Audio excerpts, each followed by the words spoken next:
right, good day to you. My name is Fred Oakman, and as always with me today is Mr. Jake Peters. We are PS This Is Awesome. We're a PlayStation podcast, and this is episode 318. This is a show where we share our feelings about the current state of PlayStation, but before we get on the show, I want to invite you all to subscribe to our channel on YouTube, youtube.com/PS This Is Awesome. And if you want to make fun of our trophy list on the PlayStation Network, you can find me at anchorlist_81 and Mr. Jake Peters at Jigsaw01. As always, you can write the show at psthisisawesome@gmail.com. And most importantly, don't forget to share the show with your friends. Make sure to leave comments, rate the podcast as you see fit.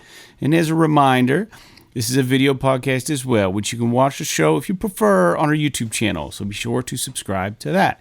For new and or long-time listeners, we have a Patreon. You can support the show at $1 level. Patreon tier is called the one and only $1 Club. Head over to www.patreon.com/PSThisIsAwesome. You can become a $1 patron and get a free die-cut vinyl sticker and a shout-out on the show. Here's your sticker right here, boys and girls. And with that out of the way, Jake, how are you doing today? I don't even know. I mean, we were talking just before this because your internet's fucked up, and you have been a little bit stuttery since we started, so we'll see how this goes.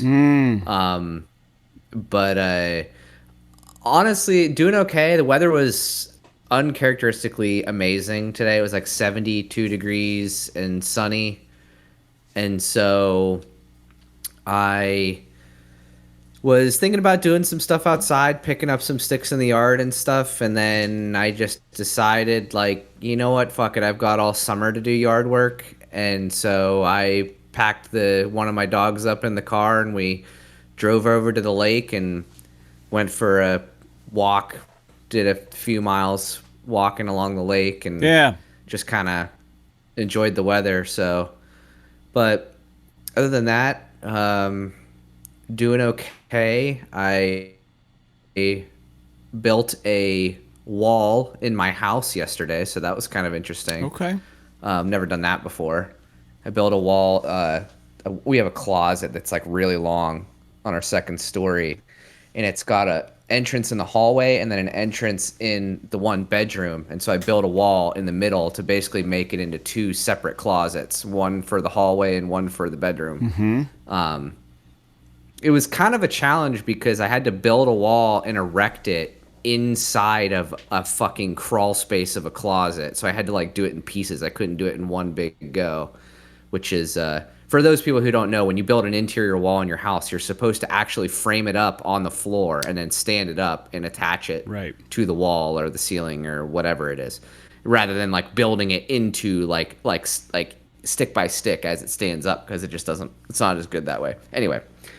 Neither here nor there. Other than that, doing, I don't know, doing fine. Dude, here's a question I have for you. I told you earlier, because it was so nice, I did get some motorcycle riding in today.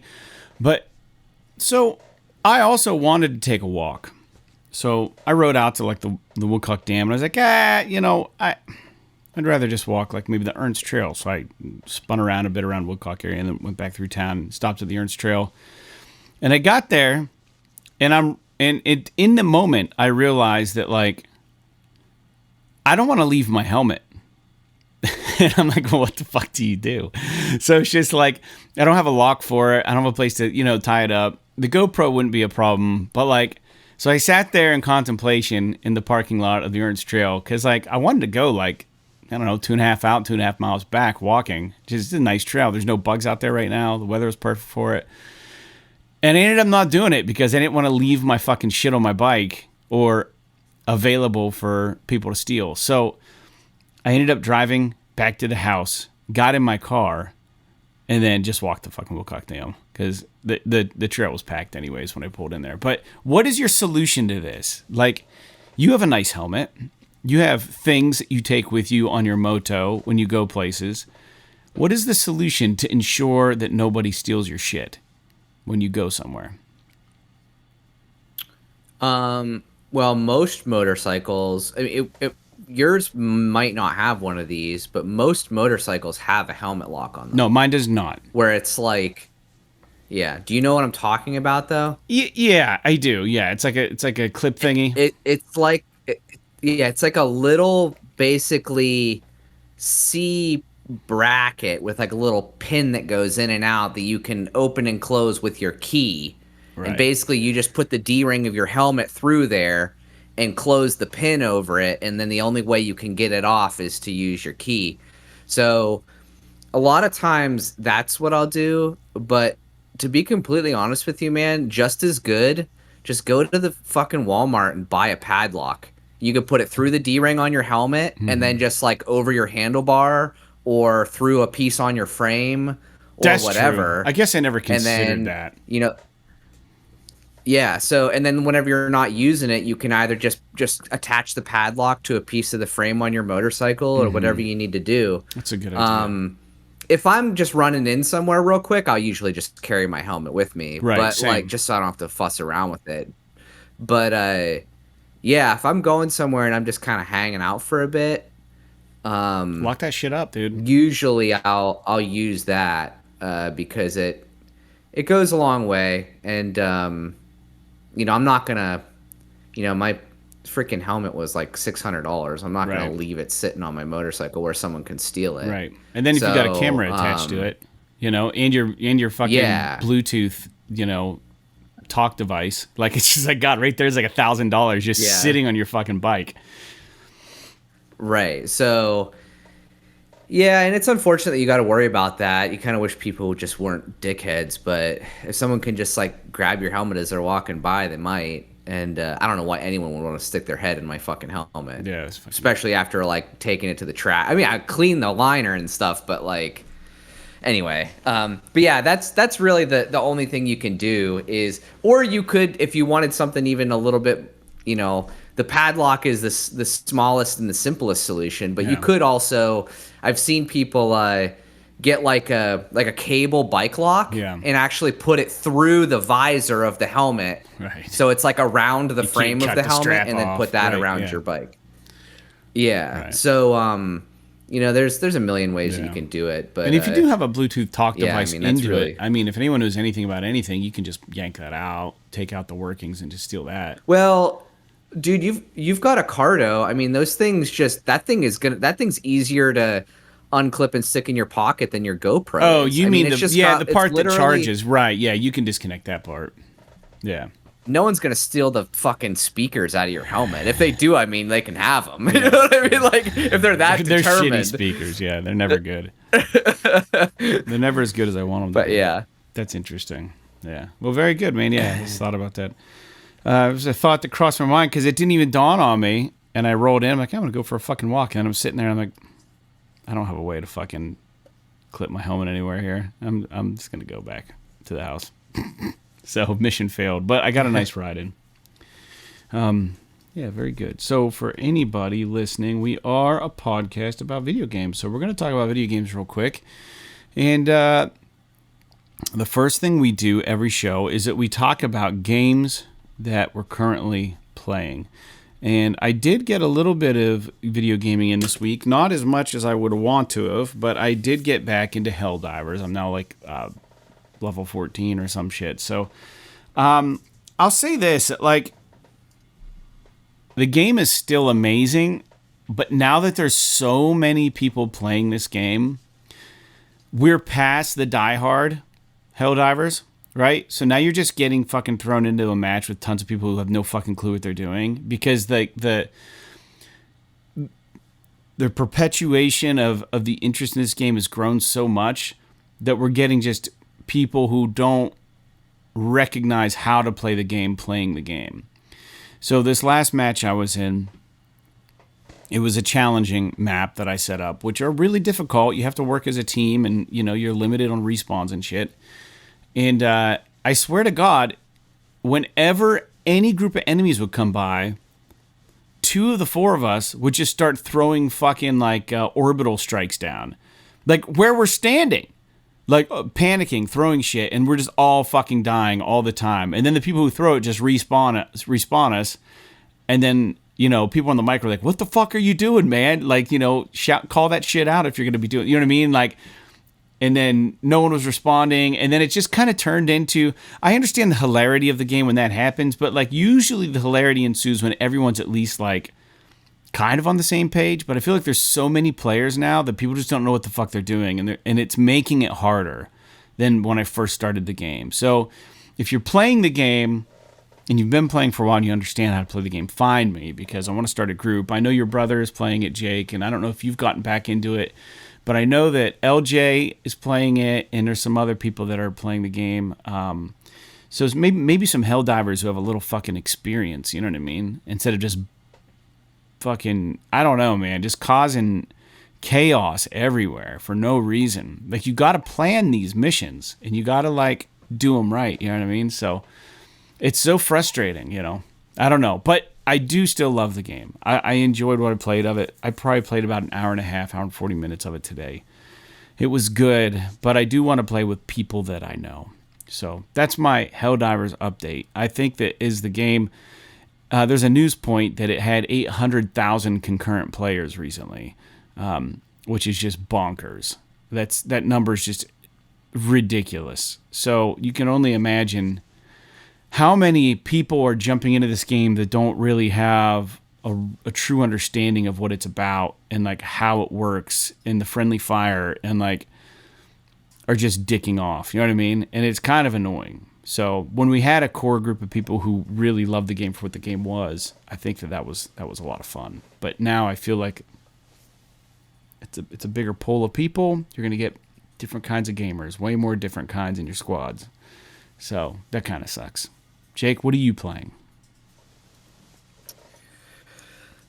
Well, honestly, as far as Helldivers goes, first, I'm kind of surprised that they don't have some kind of level-based matchmaking. I think they do. Where, you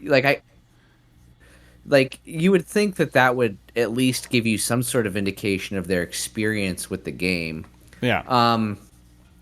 But so I did jump back into Helldivers, and I played like maybe 5 or 6 missions. I switched over to the bugs, rather than playing the automatons, and it was like night and day, trivially easy. Yeah, like I was blown away by how fucking easy it was. And I do think that the game has a problem in that it does not communicate what is going on there very well. It's like I said, the game literally tells you to defeat the automatons, and maybe that is like the overarching like world objective. Right, I think it is. But that's like what it fucking tells you, and then like you jump in, it's like, oh, I'm getting literally aped on like the easiest difficulty. Yeah. What is this? But then you go to like the freaking the bug ones, and it's really not hard at all. At least on the trivial difficulty really or whatever. Yeah. So it's cool. I did enjoy the little bit of time that I put into it, but to be honest, I didn't really, like I said, I played 5 or 6 missions, and all early in the morning. I never really tried playing it later in the day to see if I could get on or anything. Did you like squad that. with anybody, or I was it all typically solo? don't. I did one mission where I jumped into a game that was a guy playing by himself, and him and I finished the mission together, and that was totally fine. I mean, obviously, it made the mission way easier. Specifically, the exfil portion of it. Yeah. Like the rest of the mission, I mean, is almost trivial by yourself. But like when you have to guard the exfil location from the bugs coming in, I mean, that part, you know, on the easiest difficulty, I'm not going to say it's hard, but it's definitely more of you've got to manage your space whenever you're in that zone and try not to get fucking murdered by your own ship and all this shit. But that said, I do think that it's pretty cool, and I would like to jump back into it more at some point. Did you play just one planet? Did you try different planets? I think I only played the one. Yeah. I mean, I don't know. I never, once I flew to like the bug place, I never moved my ship. Yeah, so you were probably in the same I'm guessing planet. it was just the one.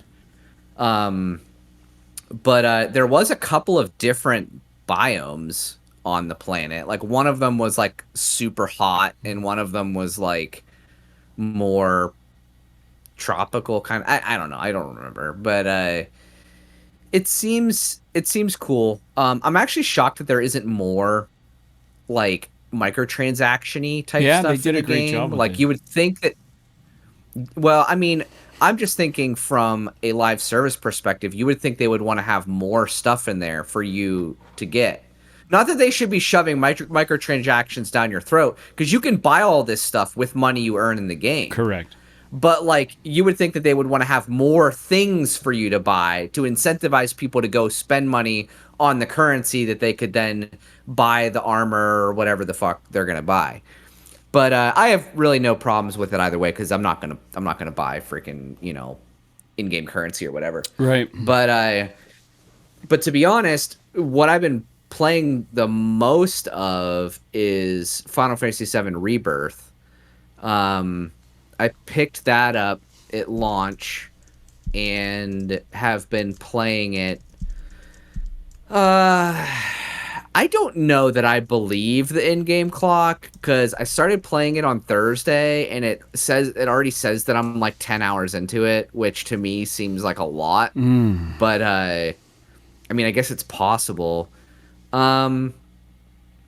It's really good. I mean, it's more Final Fantasy VII Remake, but they do change some things about how the combat works. They change some things about how there's actually some big changes to how like the stat system works and the abilities and the upgrades and all of that. Right. You still like have the weapon specific abilities that you have to master before you switch to a different weapon. I mean, you don't have to, but in order for you to use that ability on every weapon, you have to master it before you change weapons. But they have this like, they now have this like a skill tree kind of thing for each character. And a lot of the skills are what they call, what the hell do they call them? They're like buddy skills, where it's like you can team up with another member of your party to perform specific special attacks and things like that. And it adds a new dimension to the combat that wasn't there before. This is something that was like introduced in a small way in the Intergrade DLC with Yuffie. Yeah. But all in all, I really like it. I mean, it's just, I love the music. I love the atmosphere. Like everything about the game, just there's so many moments just bleed nostalgia if you're really into the original and everything. The one thing that I will admit that I don't actually like about it is the open world stuff. That was my concern, and I haven't played it, but... And here's the thing is that I played it for a while. I played through the intro section, which is like this flashback thing, and then I played through the initial section where you're playing as the regular crew in modern times, and then it kicks you out into this open world area. You remember Chadley from the first game? He's the one that makes the materials. He's like the little boy. Mm-hmm. So you find him, and he, in the first game, he like wants you to get intel on all the bad guys, right, and then he can like make materia out of them, and he can do the summons and all that. So he does that, but also he gives you all these tasks throughout the open world that if you do these things, you get intel points, whatever the fuck that means, that you can spend on materia that he makes for you. Mm-hmm. So it's more than just combat. Sometimes it's like you find these materia fountains, and sometimes it's like a place where you fucking take a photo, and sometimes it's a combat challenge, and sometimes it's blah blah blah. Right. So but I'm just not really compelled by any of it, like at all. Right.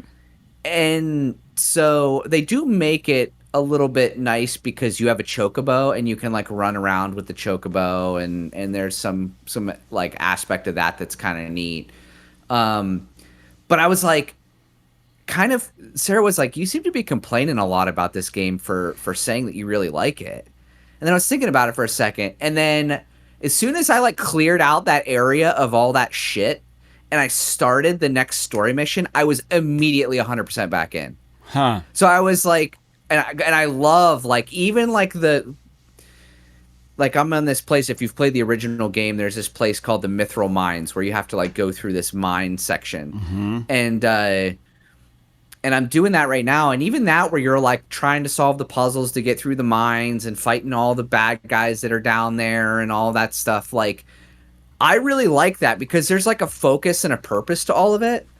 But like the part where I'm just like fucking wandering around fighting random ass dudes, or you know, these like fetch, like not fetch quests, but like collectible things where it's like, this really doesn't give me anything. It's like, yeah, like you'll find, for example, like a materia fountain or whatever the fuck they call it. And it's like, oh, you've unlocked this thing that's like more history of the world. But really what it does is it just unlocks this really big thing that you can read about the world around you. And I'm like, I don't, you know, I didn't...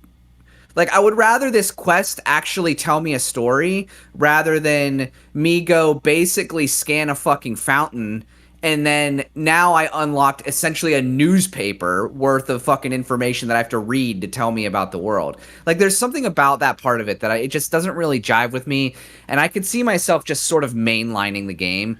But the one thing that it does do that has me kind of staying my hand a little bit on that is that it gives you... It builds up your party's relationship with one another. Right. And you have to build up your party's level in order to unlock like the next tier of your skill trees and all this shit. So I'm hoping that there's a way that I could sort of minimize the amount of side shit I have to do and still be able to access all the new skills and perks and all of that. I'm probably just going to end up looking up a guide because I don't want to fucking miss anything. Dude. But the one thing that they do have in the side mission stuff that I think is cool. I don't necessarily love the implementation, but do you remember with Chadley, he would have the summon materia, and you could fight the summons, and then if you beat them, you got the summon materia, and now you could use that summon to do whatever. Well, I don't know if you remember, but they were really hard. Yeah, they were. All of them were really hard. Well, in this game, he does that, and you can choose to fight the summon straight up, and it's like difficult, like it normally would be. But what you could also do is there are these like fountains of information around the world. There's 3 of them per summon, and if you find them and you scan them, it actually gives you knowledge about the summon, and it decreases the difficulty. So now you can fight the summon and it's not as hard if you go around and collect all this information about him first. That makes sense. That's kind of so that part of that's kind of a neat little sort of thing. It's sort of annoying that you have to run around the world to find all this shit, because there's like these classic Far Cry style fucking towers that you go unlock, and then whenever you unlock the tower, it like shoots a beam out, and it's like, oh, now you've got more things on your map to do, and it's like, oh my god. But other than that part of it, I really like it. I really like what's going on. I'm really anxious to see how they dick with the way that the story is written, because some very major stuff happens in this portion of the original story, and I'm very curious how they're going to deal with some of that stuff. So anyway, I'll shut up about it, but I am enjoying it. Dude, the way you describe the extra stuff that Chadley gives you reminds me exactly about Final Fantasy 16 or whatever game I was playing that I couldn't put it. I couldn't beat it because I couldn't stand the tug to do all the side quests that meant nothing, and feeling that I needed to do it to stay leveled up for the main missions, because that's how every classic RPG works. It's like you have to do the side shit to level your guys up so that you have a fair fight when you fight the boss. And it's just like, I hated all the side missions, man. I never went back to that. I got probably 3/4 of the way through, and I'm just like, I would argue that it's worse in Final Fantasy VII Rebirth, because at least in 16, all of the side missions were like a little story that you had to complete. Whether it was something as stupid as like, I need fucking dirt to plant my plants, Go get the dirt. Oh my god. It's like, okay, well, like at least I have like a motivation for doing these things. And Final Fantasy VII Rebirth, it's like, oh, over here there are like, it'll just put a thing on your map with like these crossed swords, and you walk over there, and there'll be like 2 fucking enemies, and it'll be like, kill them without being hit, do this, and it's literally just very gamey. Like, oh my god, there's no Why would they reason for do doing that? it. And but the thing is that I don't know that it's really necessary. The thing I liked about old school RPGs, like if you think about the original Final Fantasy VII, side quests were great. There wasn't a ton of these side quests. You could literally just go fight and grind and build up your character that way, but which I honestly would almost prefer. Quests, like in those older games, like when you found one, because they weren't everywhere, it was like, oh shit, I'm gonna go do this thing. Cool. I have this cool thing to try to do. You know what I mean? Like help this town person out. But like they're just putting shit in these games to put them in there to extend the length of them, and it pisses me off. Yeah, I don't know, dude. I saw. Now I don't know. I was listening to another podcast, and there was like they were talking about how, I think it's like PlayStationTrophies.org or PSN Profiles. One of these sites was saying that or maybe it was PowerPix or somebody was saying that to get the platinum in this game is like 150 hours. And I was like, nah. Like, I guess you got to like play it through twice and all this shit. I'm just like, I'm like, no, I'm just, dude, if I mainline this game and it takes me 30 hours to beat it, that's more than enough for me. And the one final thing that I'll say about it that I don't really love is that it seemed, and I don't know if this is just if this is a JRPG thing. I don't think so, but there are like massive difficulty spikes. Like basically, I'm running around. When I'm running around the world, or even like through like the scripted sort of story sections, I'm just fucking trucking through all of the bad guys. And then I'll get to the boss portion, and the boss just fucking levels me. Yeah. And it's like I feel like, I don't know if you remember, but the combat in Final Fantasy VII Remake is a little bit on the chaotic side, because there's this balance between like active combat and like menu based kind of combat, and trying to, you know, keep track of everything, and it can be a little bit overwhelming at first, and maybe the game will eventually sort of ramp up and everything will kind of even out. But I'm in a place right now where it's like, you know, it only took me like 2 or 3 times to beat the last major boss that I fought, but it was like I went from literally never having to worry about health to getting just murdered like 3 times in a row by this boss, because and maybe it's just that the combat style is very different, but they do give you a lot more options in this game, because you can have like multiple different quick selects for parties and things, because you start out with Aerith, Tifa, Red 13, and Barrett. So between the 4 4 of your partner or squad mates, you can make 3 different quick selects of parties that you like. So like, let's say I have a build where it's like, oh, I want Tifa and Aerith with me for most of the time, but then I've got a bad guy, like a boss that I'm fighting that's very like damage heavy, then I'll pick like Red 13 and Barrett to come in with me, or something like that. And you could just like do quick select even on the main world, which is kind of cool. But that's it. I mean, I do really like it. I love the atmosphere. I love the fucking dude. I honestly believe that Final Fantasy VII has one of the best soundtracks of all time, and it's in full force in this game. It's so awesome. But I'm really not all that enamored with the open world stuff. But other than that, really, really digging it. Yeah, very good. Yeah, thanks for the report on that. Yeah, I have not purchased it, and from the sounds of it, I'll probably wait a little bit to get it.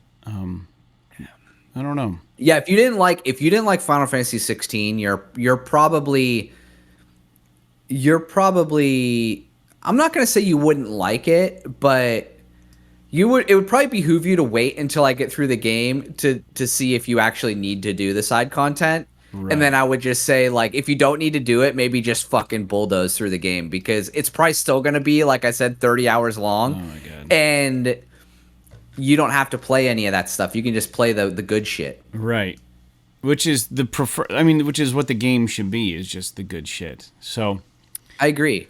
All right. Well, moving in, we take listener comments and feedback every episode. So if you want to write us, you can write us at psisisawesome@gmail.com. You can also go to our YouTube site that we mentioned earlier in the show. Leave a comment on any of the podcast episodes that we put up there. Or the preferred method is go subscribe for $1 a month on Patreon and leave us a message there. Jeez. But our first and only listener feedback we have this time is from listener Big Box.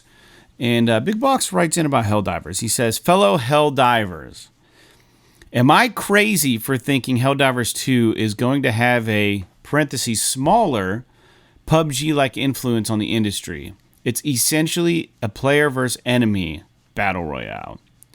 Drop 4 friends onto an open world map, make it difficult so you need each other, force engagements with timer, and then he put like circle. And it says, I've really enjoyed Helldivers 2, but I think it's doing a number of things wrong.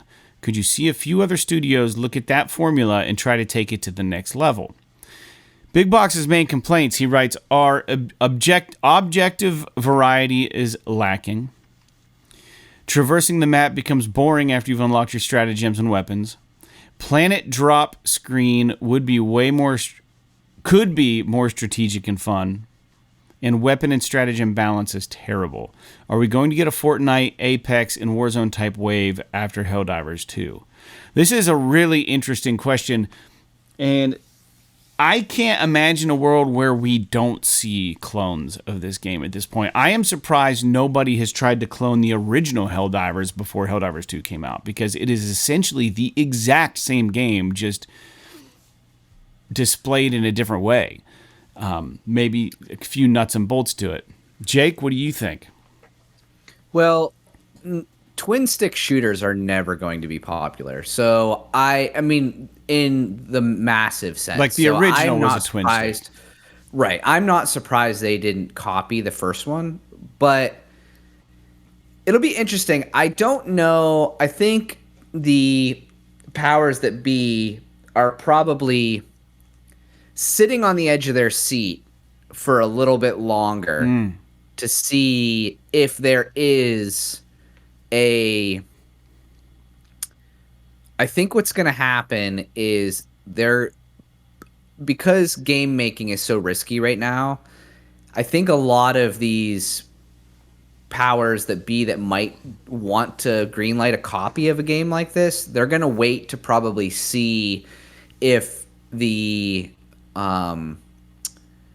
player base plummets after a few months. Like 6 months in, what does it look like? Is there a content update?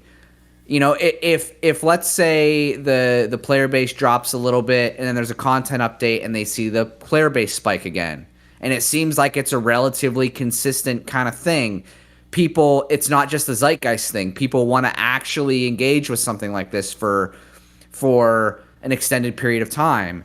Then yeah, I could see it being cloned, but only in a probably more of a live service sense than in a just like a standalone kind of game sense. Yeah. Like a true clone of Helldivers would have very little live service component to it. It would just be like, oh, let's make a multiplayer game where it's, 3v many or whatever. And it's like a ton of games have done that. I mean, think about like what Big Box is saying has Destiny vibes all over it. Yeah.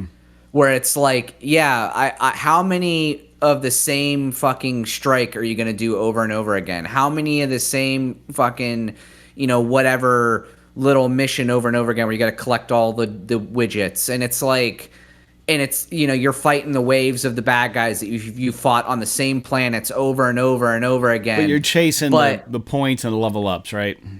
But what drives the player base to continue is the seasonal content updates, the new gear, the new whatever.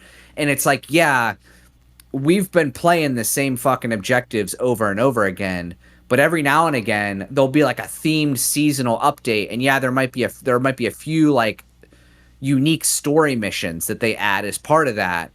But then but it's all of like the gear and the light level increase and all this other stuff that happens that really drives the player base to kind of get in and do their chores and get back out until the next update. We'll see. So we'll have to see. I think that it has the potential to be something huge. I just think that Arrowhead came out and said that they weren't going to charge for content for this game, which is fucking stupid from a business perspective. So I think it's great from a consumer perspective, but this game isn't going to last forever if they don't charge for extra content. So I would say that they're going to probably get a few bits and bobs out there that are going to be free pieces of DLC, like the mechs and all that kind of crap that they've already talked about. And then they're going to flip a switch on paid expansions. Yeah. I mean, why wouldn't you? That would be my guess. And I think to what you said, you touched on a couple things. My first thought is this kind of game already kind of existed, and it's Call of Duty Zombies, right? Like this is like you jump in, you fight off the hordes of zombies. It's kind of like a tower defense thing in a way. The only difference is that this is more of a map traversal objectives, and it could be argued too that some of those Warzone missions where you go in with a group of friendlies and you try to clear out really difficult enemy bases that are all AI controlled, that's a little bit the same. But I think the thing that's appealing about Helldivers is not only the forced co-op, but also the one thing that I like a lot about the game is that there are no weapon drops that are like, oh, elite weapons, and you don't keep that inventory. You know what I mean? Like, I think that's something nice to keep the game less muddy and crazy when you're playing it, like a Borderlands or something where like every enemy you kill drops something. You're like, I don't know if this is good. Is this better? Like Destiny, is this better than what I have? Is this a better weapon? Can I use this? Am I equipped? I love that Helldivers just fucking gets rid of that. And they're just like, you can spend points at your base and get a weapon. And then this is a weapon that you've earned. Not everybody in the field's going to have it. Another cool thing about this game, too, is like you can drop those weapons in and allow other people to use them. And I think that's kind of fun. Another thing, you were talking about the objective variety being lacking. That is true. And I think a part of that is a direct result of kind of the whole thing. It's not the destination per se, but it's like the journey there. And I feel like you do run into some really fucking crazy situations. Now, I don't know how you're playing Big Box Helldivers 2, but if you've done some research on it, you'll know that all the bug holes, all the red marks on the map that aren't even objectives are kind of side objectives. You can go there, toss grenades in them, close all the bug holes, and then you get like ancillary mission complete bonuses. So every single red splotch on your map that you pull is a mini objective, and there are a variety of enemies that make that interesting and fun. And then not only that, like you get a little bit of Death Stranding because the environment will fuck with you too. Like you can find yourself in water and just drown. You can find yourself running from like bad guys and get stuck in like high grass, and all of a sudden you're running really slow or it depletes your run ability.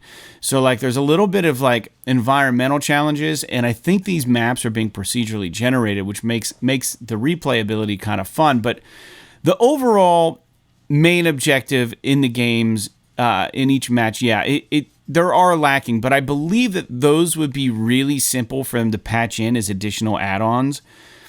Just every once in a while, throw in like a new thing that pops up that you can do. And I can imagine within a year, there's going to be like so many different objectives in all of these different missions that like it's just going to be awesome. I would say traversing the map, you said it becomes boring after you've unlocked your stratagems and weapons. I kind of disagree with that. I'm a big Helldivers fan, so you're going to get a little pushback from me today. But I think that, again, what I was saying, like having all the stratagems in and so I'm guessing Big Boss have probably played a lot of this if he's got all the weapons and stratagems already. So he probably knows about the red marks and all the question marks you can unlock and like finding like the missile silos and stuff. But dude, you still don't know what we're going to run into. And if you're running into problems, just if it's boring, just make the difficulty harder. Like I'm having trouble on challenging with a group of 4. And it goes challenging, I think, to hard, to like very hard, to blah, blah, blah, to like hell dive. So like I cannot imagine anyone being able to complete hell dive missions. I don't care how many stratagems you have. You are going to have to operate like a fucking team. And I think traversing from one place to the next on some of those crazier difficulties might be what you need to do or try, because I think that would make it more fun again. And not to mention what Jake brought up is they're not done rolling out content. So in the original Helldivers, you could call down a stratagem that was a mech, and you can fucking get in a mech, and that would be so fun to do on these maps. You know what I mean? And like get in a fucking vehicle and have your squad load up and drive it. Like that sounds awesome. So I don't know. I think that right now with the content that we've gotten, I think it's fair for the amount of time, the length that the game's been out. One thing I do agree with you, the planet drop screen could be way more strategic and fun. They don't give you enough time to really manipulate your pod. And I think they do this though because they don't want you to kill all of the heavies right away if you drop in, but like they could do something different. And I don't know, maybe you have to deploy like some sort of shoot, or maybe you have to do some sort of mini game in the deployment to the planet. I think that would be cool. And I don't really care so much about the weapon and stratagem balance. I mean, that's I don't know. I think they give you enough to offer you a play style that you want to be able to that you'll be able to use in these things. And I will bring up, when I was playing one of these once, they gave everybody in the squad just free Inferno mines or whatever, just to try out. It was like this time period. It was like, hey, try out the Inferno mine stratagem, and like when you drop in, you just have it on top of your other ones. So they kind of are showing people different weapons and different stratagems, and I really hope that whatever they do with this game, they do it with care moving forward, and they don't just willy-nilly just start throwing shit at the wall. I hope that it's tested, and I hope that they don't break it while trying to make it bigger and better. You know, that's my concern. But dude, I really do think you're onto something though, because I think we are going to see. I think we're going to see more styles of game like this. And I bet you people start stealing the Contra Code shit and start doing it. So I just pulled up, there's a funny, it's not funny, but it's funny to me, excuse me, article on Video Games Chronicle about people being scammed on Steam. Have you seen this? No. So you were talking about people cloning Helldivers. Yeah. Somebody who had 2 games on Steam literally changed the name, all of the fucking screenshots and everything to Helldivers 2, and then changed the publisher of their games to PlayStation PC LLC, and people were literally just buying this fucking thing. God. And they were just like, the fact that on Steam a video game creator is able to just willy-nilly do this without Steam like approving it or something like that. I can understand why you would want why you would want an owner to be able to make modifications to their own storefront and everything. But like it's like the fact that somebody was able to go onto Steam and be like, my game is fucking Helldivers 2, literally same name. They put screenshots of Helldivers 2 and the on money the goes to fucking that page. person. They put PlayStation PC LLC as the publisher. The fact that they could even do that, the developer is listed as Arrowhead Game Studios. Oh my God. Like, it's fucking crazy that they could do this. They're gonna get sued. And I'm sure that they're gonna get in trouble somehow. But I just thought that was funny because you were just literally asking if this was gonna get cloned. That would be, somebody literally like tried to spoof. That would be the Steam equivalent, dude. If we released like our record's out now, right? The One Up My Land record's out now. Everybody knows Hot Water Music has a new record coming out. Alkaline Trio has a new record that just came out. That's a fucking banger. Now they're not doing gangbusters like Helldivers, but like, let's say Aerosmith says they were going to release their next record, you know? It'd be like if I jumped on changed the artwork to the new Aerosmith record and retitled all the songs to the Aerosmith songs. And now that it's already uploaded, it just changes it on iTunes and everywhere else. And then when the Aerosmith record drops, they just start buying my shit. It's exactly the same thing. And I there has to be recourse for that. But the other thing... Oh, I'm sure. The other thing that I read about, which is hilarious, is this is also like 4D chess a little bit. And I'm not saying what this person did is smart or even morally correct. It's not at all. And it's fucked up that they would do this. But it's also a sign of someone being really fucking clever. It's like I read about this guy that put like some sort of like crazy bet down that there would be a streaker at the Super Bowl. Right? Put down maybe his life savings.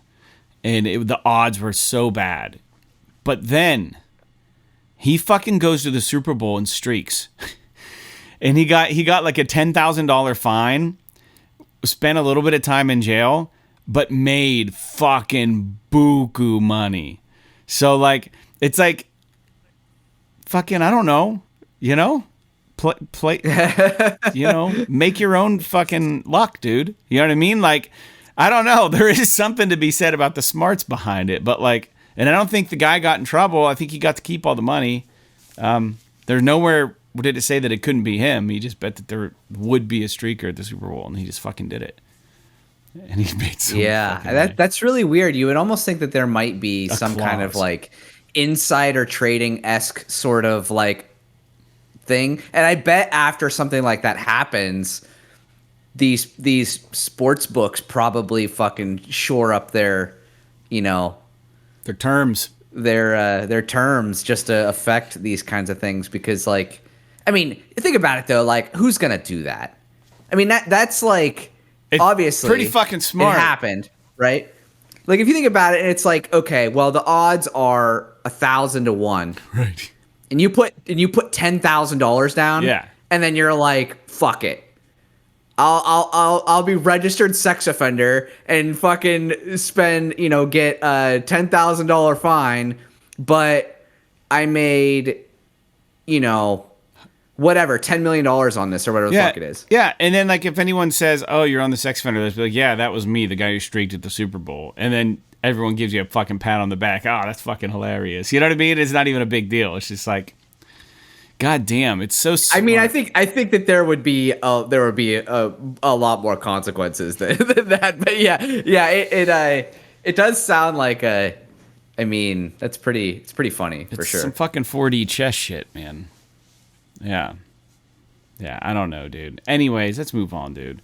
We talk about the news every episode. We don't have a whole lot of news points this episode. I didn't take a whole lot of notes, but I can talk about what's going on here. There have been some layoffs here at some Sony studios, and I only took notes of 2 of them. And I know Guerrilla lost 40 people, the Horizon folks, and so did Supermassive, lost about 90 employees. And along with that, obviously, comes some questions. You know, what's going on here? You know, is this just the new season? Is this just getting rid of the bloat still? Like, I don't know. There's been some layoffs at some Sony first-party Sony studios, and I want to say that the London studio was also on the chopping block, I think, for maybe getting the axe. I don't know if that happened or not. I can't remember what I read, but sounds like there's some shit moving around with Sony right now. Jake, anything on that? Yeah, I mean, looks like there's some layoffs going through Sony at the moment, and that's really unfortunate, but I think that's going to be sort of the theme this year, unfortunately.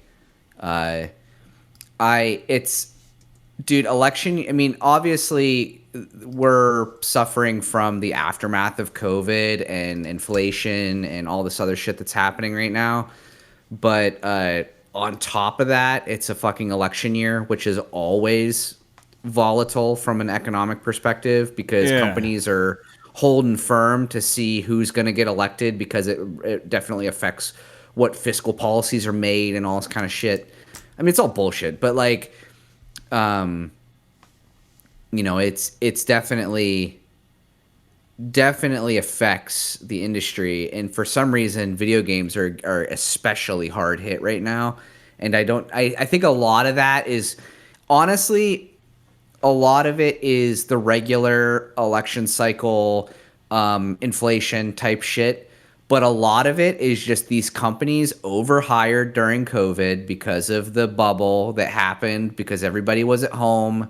And unfortunately for these people that got hired, like, they shouldn't have been hired in the first place, probably, because these big companies thought that, like, oh yeah, it's, for whatever reason they thought it was a good idea and that it would never go back to normal after people could go back to work and shit. Correct. And so, like, it's like, yeah, of course gaming has taken a downturn. People aren't held captive in their homes anymore. You probably have, like, dude, I bet during COVID there was straight up, like, fucking middle-aged dudes that have never picked up a controller in their life playing video games. And you think, now granted, some of those people probably stayed in once they found out how great games can be. But I bet a lot of them, as soon as they could go outside, as soon as they could go back to the bar, as soon as they could, go back to playing, the rec sports and all this stuff, I bet they put that fucking PlayStation 5 in their closet and hasn't been turned on in 2 years. Right. And so it's really unfortunate that these people that were hired have to pay the price for it, and not the people that made the decision to hire them, which is kind of baffling from an economic perspective and from a humanitarian perspective. But, like, I mean, it's just sort of the way shit rolls downhill. You know what I mean? And that's unfortunate. And hopefully these people can find other jobs in things like, regular programming, software, like business software. There's all kinds of shit. If you know how to code, you can find a job anywhere. But yeah, it's unfortunate. Couldn't have said it better. Moving on. PS Portal. The PS Portal, Jake, is apparently doing better than Sony anticipated it doing. And it's now kind of outsold the supply, I think, a little bit. So we're back at that situation. So you never got one of these, did you? No, but I have been thinking about it because Sarah watches a lot. So the main reason why I don't play any video games in the evening is because we have one TV. We have a couple of TVs, but we only really have one.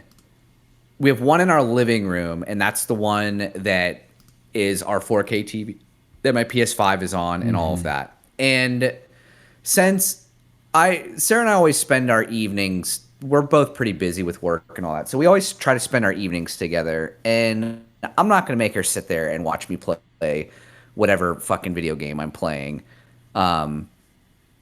while, she's doing whatever she's doing. So we usually watch something, throw something on TV that we both agree with. And so hence I don't get to play a lot of video games in the evenings. But a lot of times what we're watching is just like shit that I could pay attention to from a glancing perspective. It's not that important. So I've thought about picking up one of these, but I'm not really sure how well it would work in my particular situation with my network at home. So my PS5 is hardwired, but I don't have a direct line to my modem, so I have to use like one of those power extender things, and it's not always the most reliable thing. So I don't want to like buy this $200 thing and then find out that it's really laggy and shit. And so the thought process that I had that I'm going to do to try it out first is try to just use remote play to my PC upstairs and see how that works first. Because I can plug my DualSense into my computer and remote play my games from my gaming PC. And if I can do that with little to no latency, it's reasonable to believe that I would have decent luck with the Portal. I would think so. So that's kind of where I'm at with it. I'm glad that it's doing well. I mean, I really hope that this means that Sony may be interested in making that, but have a little bit more guts to it, so you can actually put games natively on it. Right. Have like a true handheld that can also be this remote play device. But we'll have to see. I mean, that might be asking for a lot. And if we got something like that, it'd be mega expensive. But yeah, I don't know. I'm really glad to see this thing is doing well, because a lot of people thought it might have been DOA, and it seems like it's not. So yeah, that's good. People are finding a use for it. I agree. Yeah, I don't know. I'm still not interested in owning one, but I am curious. I would like to try it, but I don't think I'm going to pull the trigger. Anyways, moving on to the next news point. This one is piggyback off of the one we just kind of talked about. So there were some PS5 games, unannounced ones, that got canceled. And I went to this Push Square site, and they did confirm that London Studio was closed. They closed them down. They shuttered them. And in addition to this, 900 employees have been let go at Sony. So this is a much larger issue than the 45 plus 90 I talked about before. So Herman Hulst, in an article per Push Square, says, we looked at our studios and our portfolio, evaluating projects in various stages of development, and have decided that some of those projects will not move forward, end quote. And then they say here that he continued talking about how he decided to cancel the games, or how they decided to cancel the games, in talking about that specific action. And he said, quote, it's not a reflection on the talent or passion of team members. Sometimes great ideas don't become great games. Sometimes a project is started with the best intentions before shifts within the market or industry result in a change of plan, end quote. So we don't know. We don't know a whole lot. We do know that the Horizon Online game was not one of the games that got canceled. We also know that Factions was one that got canceled. We know that London Studios, the makers of Blood and Truth, were working on a game that they kind of already let on they were working on, that was going to be set in London, and it was going to be some sort of magic kind of fantasy game, which would have been interesting from them. So that is not going to happen, I'm guessing, because they just got shut down. So this is interesting. And I just wonder what these other games were that got pulled. You know what I mean? Who knows what they are? It's kind of like we were saying earlier, man. It is part of the fucking dance. You know what I mean? Like, the goal is to make money. And the goal is to make money by making great games. And you can't have one without the other. And they both have to live harmoniously. So you got to thread that fucking needle. And if you have too much going on, you have too much money going out, then you may not get it back, and that's not good for Sony.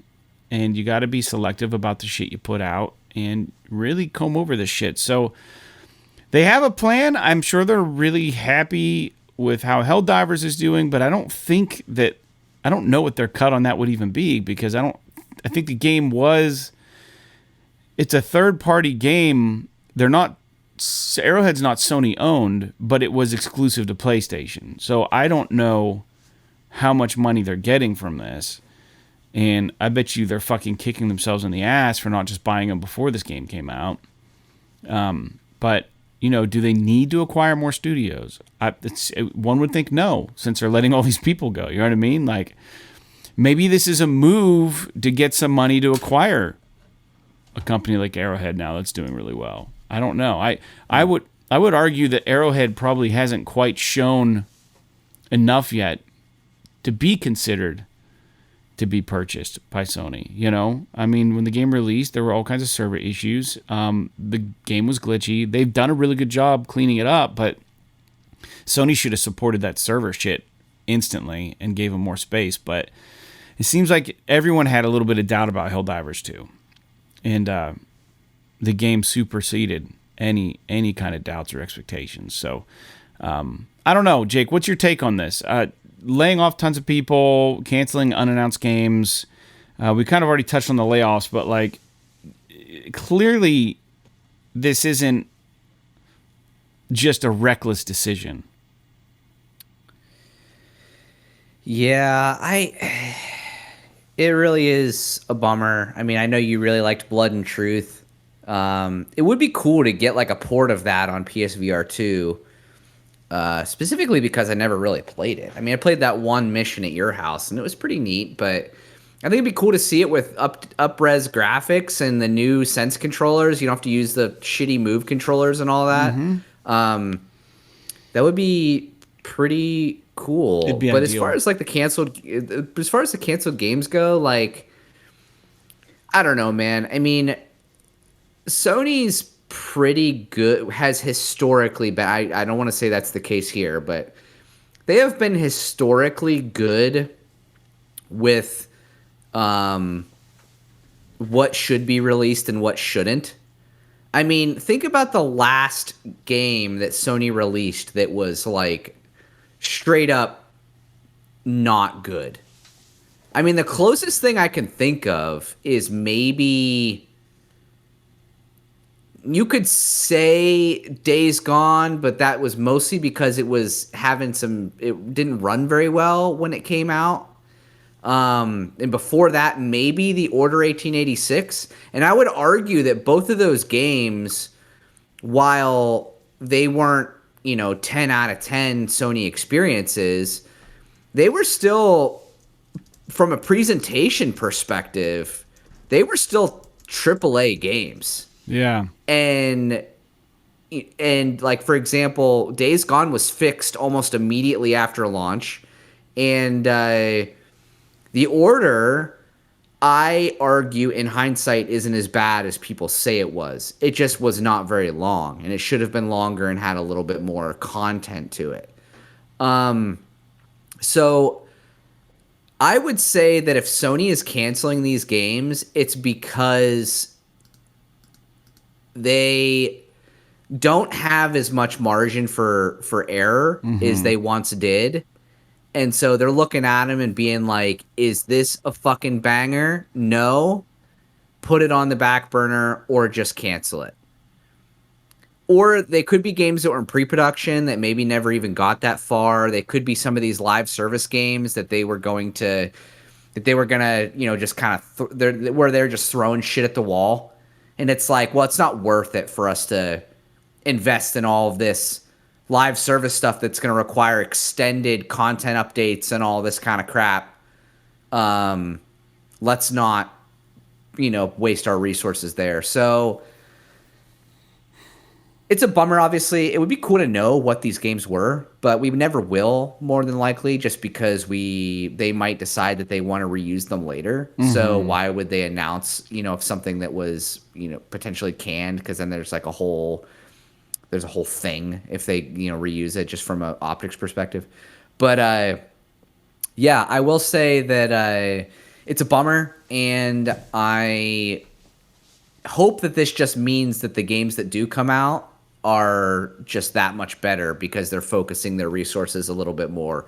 If I was to put a positive spin on it, obviously we don't want to see anybody's baby get the axe, but well, it makes me wonder too. Like, I wonder if the Blue Point game got canceled. Good question. I don't know. We haven't heard anything about that in a very long time, or what it even is. Yeah, right. So that's really an interesting point. Well, yeah, no one's heard shit about it. It'd be an easy one to cancel because no one literally has any clue what that is. All right. Right. There's no expectation. Moving forward. This is the last news point I have, really, and I'm sure there were some other things worthy of talking about. So, Jake, if you want to bring anything up, you're welcome to. But the last news point is just that the PS Essential games for March have been announced.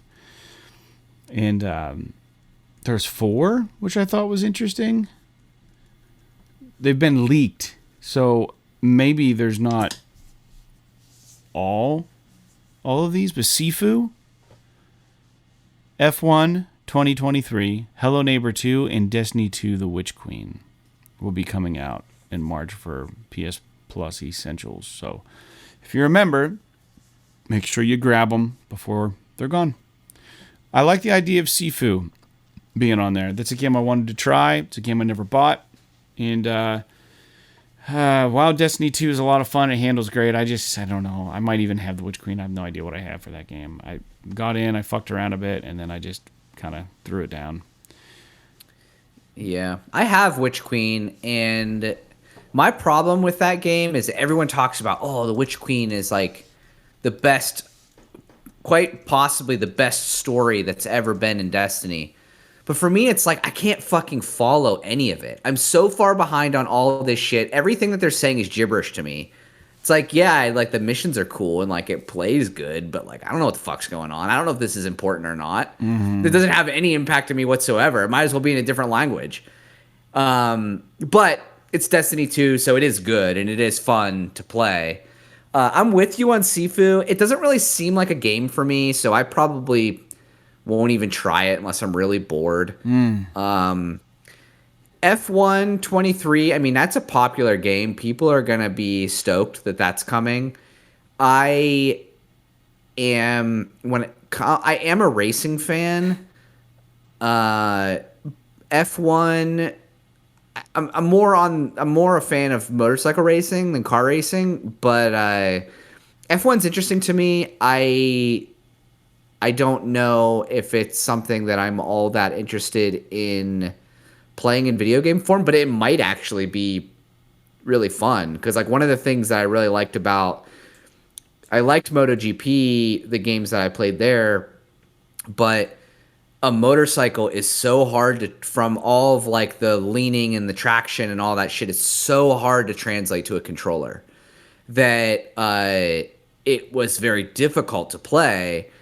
And I wonder if F1 would be a little bit more. You get the same sort of kind of GP style racing, but you don't have maybe as much of the difficulty from a physics perspective. So maybe it would still be kind of fun to do. I don't know. But dude, have you ever seen? This is a side tangent, but have you ever seen an F1 pit stop? Yeah, it's ridiculous. They can change all 4 tires in 3 seconds. You know how much those guys get fucking paid? Insane. The pit stop It's insane. crew? And dude, I don't know how. Like, I think it's just because I watch some of this shit, but like, I'm constantly being bombarded by fucking F1 stuff on Instagram, and I don't even watch F1. I just like watched a few things. And they do these like all this wild off-season content. It's starting back up now, but like they were doing, I think it was the Red Bull team they were trying to see how fast they could do pit stops in the dark. And they were still doing them in like literally 4 seconds or 5 seconds. It's fucking crazy to me. Like that's like, to me, that's the craziest part about F1. It's not even the fucking racing. The racing's honestly kind of boring to me compared to MotoGP. Let me tell you this real quick. The fucking pit stops are crazy. They have a ton of races they do in F1, right? But the guy that just rolls the jack under the car and jacks it up, $3,000 a race, annual salary $150,000, and anytime they win, it says they get an extra $500. All you fucking do is fucking roll that jack under for $150,000 a year. But they are efficient as shit. You have to imagine that guy practices putting that jack under that car and lifting it up in a way that you can't even imagine. That has to be a movie. Like, this guy, all he wants to be is the jack guy in an F1 pit crew. And, like, it's his like, trek up, or, like, every morning. This should be a comedy. He's fucking throwing a jack under something and fucking jacking it and using finally buys the hydraulic thing. And, like, he's all decked out in the gear, and everyone's just looking at him like, what the fuck's wrong with this guy? And then he fucking makes it. That'd be a hilarious comedy. It would be hilarious. But, yeah, dude, $150,000 a year. Well, you know, on a jack. I mean, that's... You know how heavy tires are. The guys who carry the tires make $270,000 a year. and there's 4 of them in the pit crew. The refueling person, $350 a year, $350,000 a year. Wow. I mean, the chief, the crew chief, $1 million. I was gonna say easy $1 million. Just the fucking pit crew guys. Like you're talking so much money. I don't know how many wingmen there are. I don't know how many jackmen there are. There's probably 2 jackmen. You got to have a guy on reserve, right, in case someone's sick or can't make a race. So like, well, they lift it from the front and the rear, so they lift the whole car off the ground. So it's, I'm sure there's 2 jack guys, dude. If you ever watch one of these races, like when the car's out on the track and they go to the pit crew, there's like literally 25 guys. Yeah, 2 jackmen. Here, I got the numbers ready. There's a fire extinguisher man who makes the least, $30,000 a year. There's 1 fire extinguisher guy. They're just on standby in case a fire happens. $30,000 to do that. That's an awesome job. That's like somebody's kid. Fuck yeah. There's 2 stabilizers. There's 1 wing. It says wingmen. It says they're responsible for adjusting the front wing angle. Jackmen, 2 jackmen responsible for lifting the car using a lever and then leveling the car back to resume the race. There are 8 tire carrier assists. They change tires, uninstall, install the new ones. I guess they assist the tire changers. These are the carriers, and there are 4 people responsible for changing the tires. So there's 8 assist people, and there's 4 people that change the tires, 1 on each wheel. So there's 12 people there just for fucking the tire alone, handling it. Yeah, there's probably the guy running the fucking wrench, the guy taking the tire on and off, and the guy handing the tire to the guy taking it on and off. 3 per fucking wheel. And then that's fucking awesome. Yeah, a refueling person, there's only 1. It says they got to be quick enough to refuel 12 liters a second. And then the crew chief, I guess, is the person who hires and fires, and he selects the changers, the engineers, and everybody before the race. It's like the coach. Like, it's so fucking wild that that's a world. But I love the idea of a comedy of someone just like a kid doesn't want to be the fucking race car driver, wants to be part of the pit crew. Like loves the guy running the jack. It's like, that's my dream job.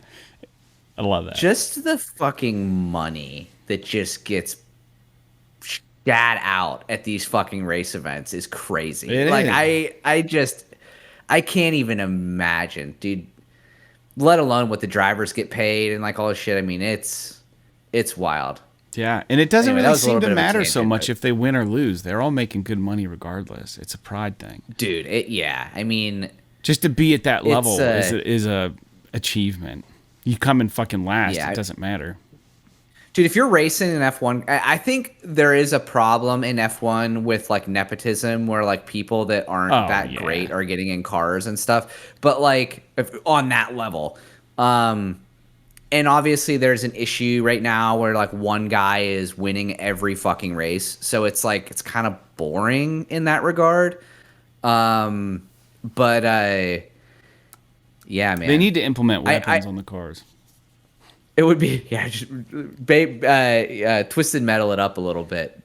But I don't know, racing's one of those things that I think that, it's like sports. Like a lot of people who are into video games that kind of turn their nose up at it and stuff. And it's like, I think that a lot of people, if they gave it a chance, like think about like you playing Gran Turismo in VR, right? You know what I mean? Like you're not really a racing guy. No. But like, I could probably venture a guess you haven't watched any professional racing anytime recently. No, man, not at all. It's weird. There's a lot of minutia too. I think on a surface level, racing is boring. But when you think about the intricacies and the pit crew and the tire selection and the air and then the fucking people specking out these cars just within the regulations to be a part of the race, and then all the training the driver has, and then studying the map and going out there early in the morning and trying out the tracks and getting their turns tighter and the time, like there's so much more to it than just like watching cars go around.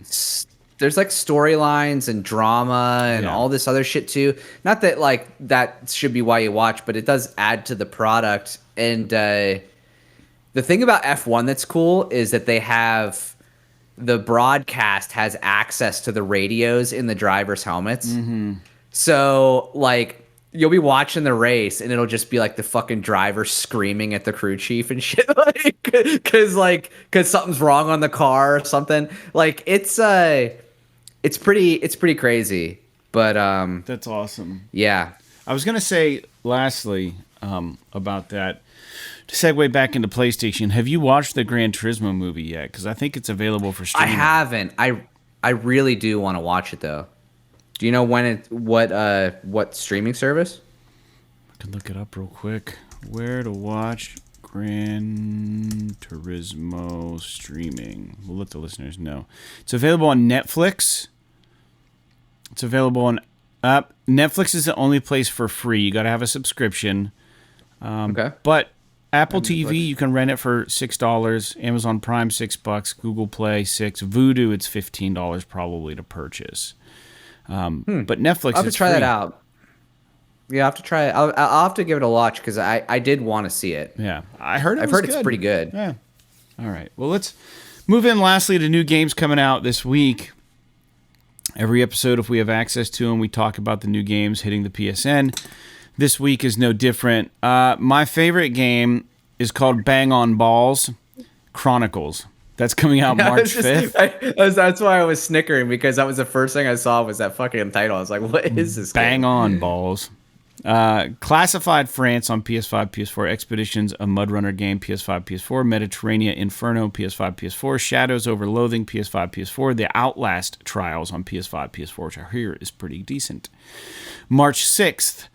10 Seconds to Win, PS5, PS4. Cat in Ghostly Road, PS5, PS4. Hex Gambit Respond on PS5, PS4. New Star GP, PS4. And Reveal. I don't know. Reveil, PS5. Reveal, maybe? Reveal would be the best way. You have to pronounce that. Good job. March 7th, Abriss, or Abri, Abriss on PS5. As Dusk Falls on PS5, PS4. Manic Mechanics, PS4. Taxi Life, a city driving simulator, PS5. Top Racer Collection, PS5, PS4.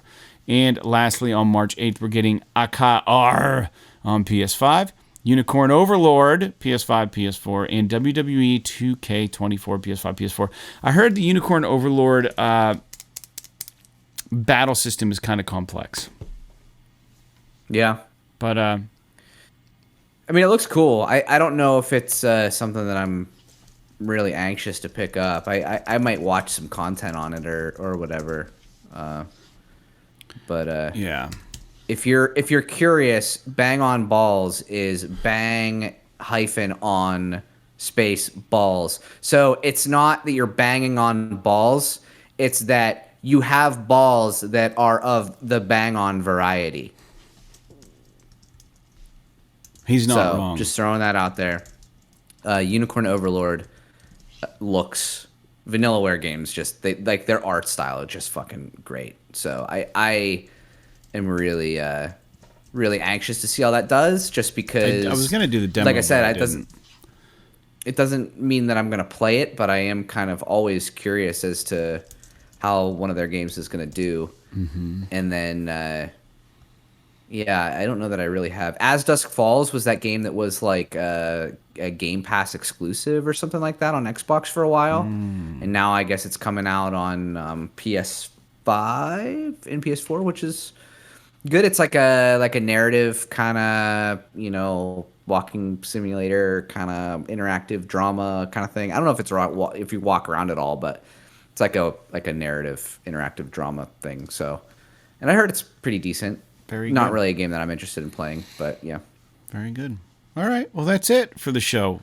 Quick and easy, pretty simple, keeping it relatively short. We're about an hour and 20 minutes.